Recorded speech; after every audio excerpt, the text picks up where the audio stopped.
Bienvenue à cette analyse approfondie. Aujourd'hui, on explore un document, disons pour le moins particulier.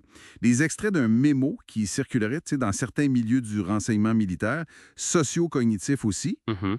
Le sujet est assez dérangeant. Une stratégie présumée qu'utiliserait l'ingénierie cognitive puis les migrations pour importer des conflits puis fragmenter les sociétés occidentales. Oui, Et ça, depuis la fin des années 2000. C'est du matériel lourd, là, puis spéculatif, mais allons voir ce que ça dit. effectivement, la source parle d'une approche qu'elle nomme, euh, guerre cognitive ethno-confessionnelle exogène. Ouf, c'est un terme. Oui, c'est ça.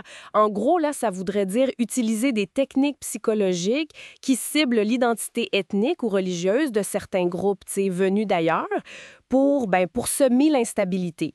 L'idée allégée, c'est d'utiliser la mise en condition psychologique, religieuse, même sexuelle, comme une arme asymétrique. OK. Regardons ça de plus près alors. Le document y mentionne des exemples très spécifiques de ce qu'il appelle le formatage comportemental. Oui. Ça commence fort avec l'Iran. On parle de rapports qui allèguent des programmes entre 2005 et 2013 visant des femmes dissidentes. C'est ça. Il est question de ce que le mémo décrit comme du formatage sexuel. Ça se passerait dans des centres de réhabilitation religieuse. Ah bon? Et le but?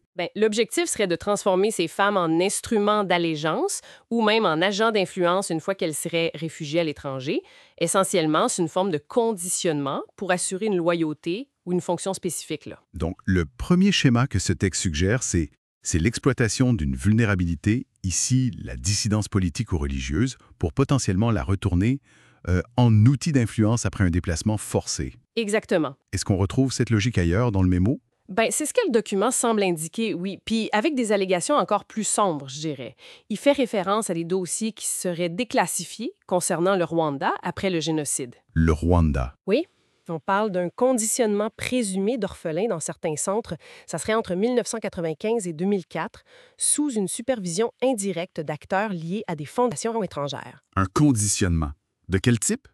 C'est-à-dire? Le texte évoque des cycles de prédation et de rupture identitaire. Certains de ces jeunes auraient ensuite été exfiltrés en Europe via des filières humanitaires.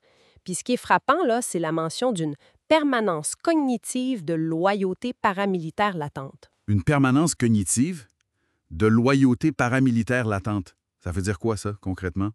En gros, là, c'est comme une sorte de programmation mentale, si on veut, qui resterait dormante, mais qui pourrait être réactivée plus tard, par des signaux spécifiques. Une programmation activable à distance.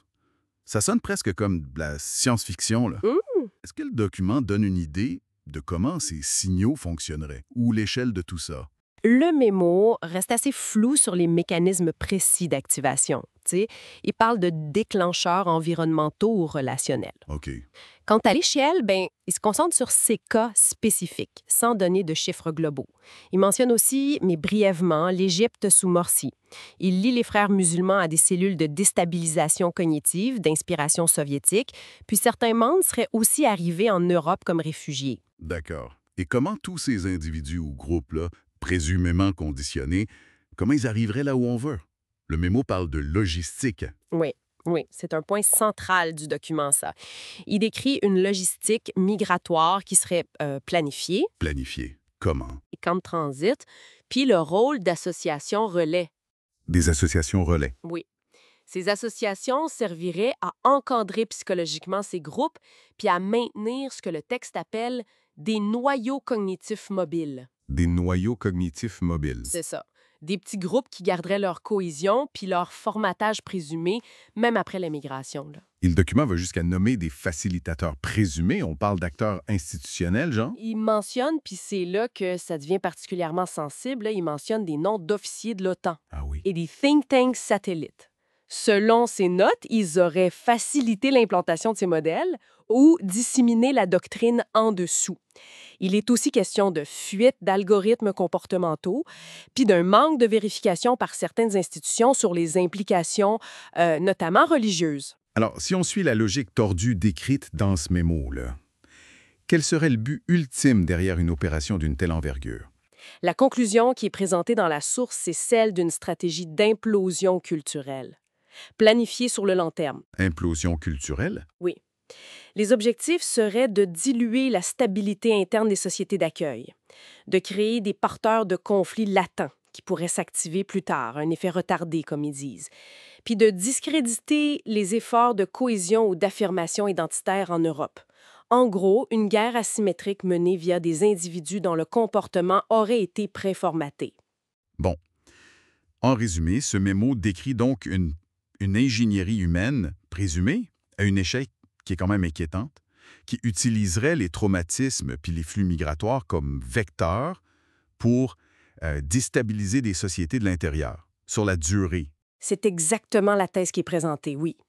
Puis au-delà de savoir si chaque détail rapporté est factuellement exact, l'existence même de ce type de document puis des stratégies qui l'allèguent, ça soulève une question fondamentale pour nos sociétés. Ça nous force à réfléchir, tu sais, comment on peut évaluer puis intégrer des individus si on postule que des matrices comportementales invisibles, potentiellement hostiles, peuvent être implantées puis activées à retardement. C'est une interrogation qui pourrait redéfinir notre approche de la sécurité puis de la cohésion sociale. Ça laisse songeur, en effet. Une question qui dépasse largement le cadre de ce mémo.